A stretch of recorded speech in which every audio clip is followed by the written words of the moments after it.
Kim, Sarah brought the belt to the presser. I wanted to ask you more about how that tradition started back at Glenville State, and just how has that helped you, or have you seen that benefit to recognize players in smaller efforts? Yeah, we did it when I was a player, and we always really liked it. We always kind of fought over the belt. And I know a couple other schools that do that as well, and so we have a couple little trinkets and toys that we'll give out just for selfless things, for really effort-based plays. And she was proud of it and was wearing it around the arena and took it in, and so that was cute. Kim Mulkey joked that she got you an LSU onesie. Did you have a chance to open it? What did she get you? She did not get me an LSU onesie. Her gift was very nice. She got me some baby blanket or some baby towels, some lotion and bath stuff, and then a onesie that was not. It was very neutral. It was not LSU. She said it was a conversation back in the day she had with Pat Summitt that kind of encouraged her to want to continue to do these things. So, for you as an expecting mother, like how has it been balancing the two, being a coach and a first-time mom? Yeah, hey, I don't think I'm to the hard part yet. That's what everyone keeps telling me. So I know it's about to get a lot harder. But Kim was great. She was just so inspiring and supportive about being able to do both. And to be able to get advice like that from somebody of her caliber was really amazing. Has it been good to kind of look up to people like her or other coaches that do have kids in the industry? Like, have you had conversations with them that have kind of given you advice? I know you mentioned here at Tennessee you have, but in the basketball landscape. Yeah, I think before games, the female coaches who have kids have all been incredibly supportive, said call me if you need anything. It's hard, but you can do it, and so it's been good. How are you feeling, and is there a plan? It feels like maybe you're due kind of soon. Yeah, any day now there is a plan, but we're not going to share it. Okay.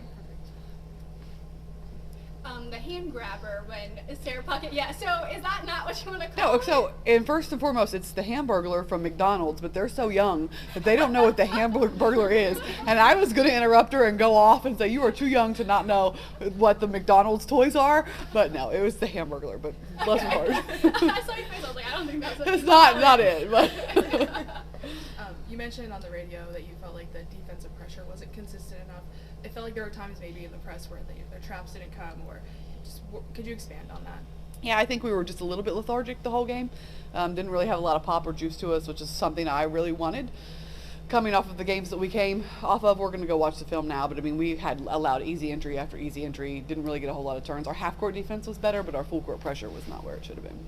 How have you seen those who haven't played a year in the SEC, specifically Ruby and Z, kind of adjust in these first few games? Yeah, I think they're understanding it. I think we're all kind of understanding it together, the physicality of it and how we need to get a little bit tougher if we want to compete. Overall, how would you rate your press at this point? What do you think it is, and in terms of your expectation of it? I think it's a little bit inconsistent. I think it's very inconsistent.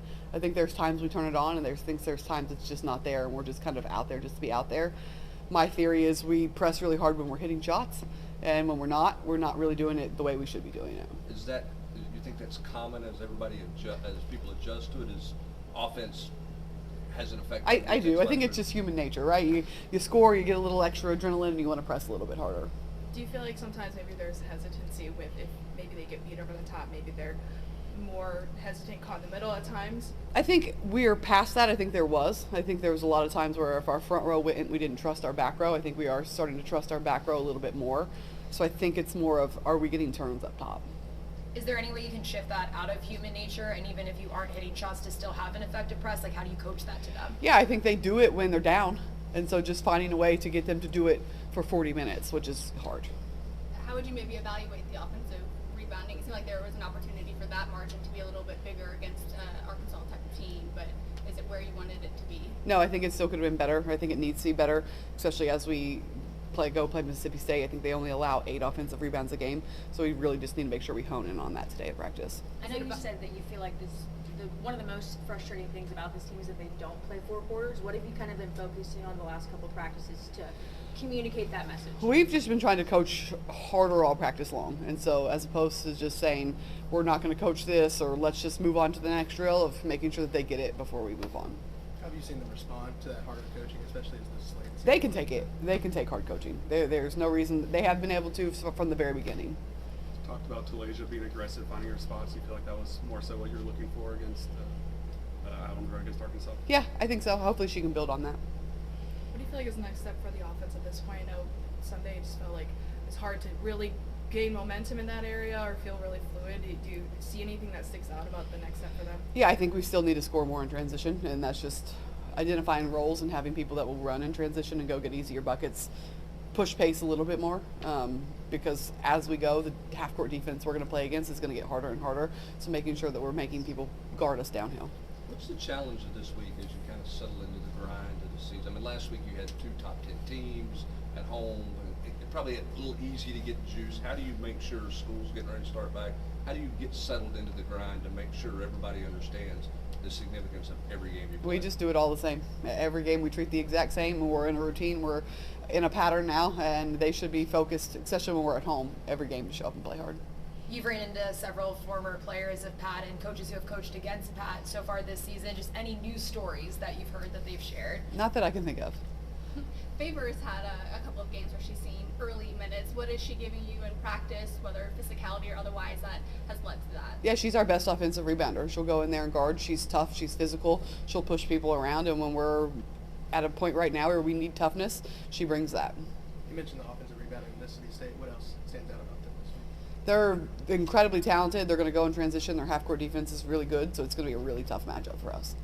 They also have a pretty, strong 6'6" center. Just how do you feel like your team has handled playing against post? I know Iowa, they did a decent job of limiting O'Grady, but just kind of how do you feel like your team has handled I think that we've challenge? done better. I think there is improvement since thinking back to when we played Middle and Liberty, and we were not good in the post. So I do think, especially Jill, I think we're doing better in the post. You and Jill both hit threes in the last game. With the balance between instilling confidence in them while also not letting them completely just kind of go off the rails? Late in the shot clock. The inside-out threes late in the shot clock, they're allowed, and they know that. And so we've kind of just tried to tell them, we believe in you, you're in here shooting, but you don't necessarily need to shoot the first one. Play to your strengths. And we're doing that with all of our players right now. Doesn't matter if they're post or not, it's about their three-point shooting percentage. And if you have a layup, take the layup. How important was it to have the balance that you had offensively in terms of not just scoring, but coming from different places, balance on the floor? I think that's when we're at our best, is when we have a balanced attack on offense and it's not just coming from 1 or 2 people. Sorry.